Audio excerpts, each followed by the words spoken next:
नमस्कार, माझे नाव गार्गी मुंजाजी भालेराव आहे. मी इयत्ता 3रीत शिकते. माझ्या शाळेचे नाव जिल्हा परिषद प्राथमिक शाळा आहे. आज आम्ही तुमच्या समोर विरामचिन्ह नाटिका सादर करणार आहोत. मी पूर्णविराम बोलतो. मला वाक्य पूर्ण झाल्यावर दाखवण्यासाठी वापरतात.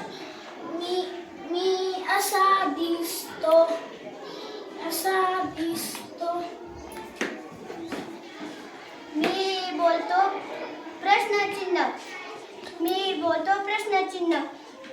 मला वाक्यात प्रश्न आल्यावर शेवटीला वापरतात. मी असा दिसतो, मी असा दिसतो. मी बोलतो स्वल्पविराम. एका जातीचे शब्द आल्यावर मला वापरतात. मी असा बोलतो, मी असा दिसतो, मी असा दिसतो. मी आहे उद्गारवाचक चिन्ह. मी मनातील भावना शब्दाच्या किंवा वाक्याच्या शेवटी मला वापरतात. मी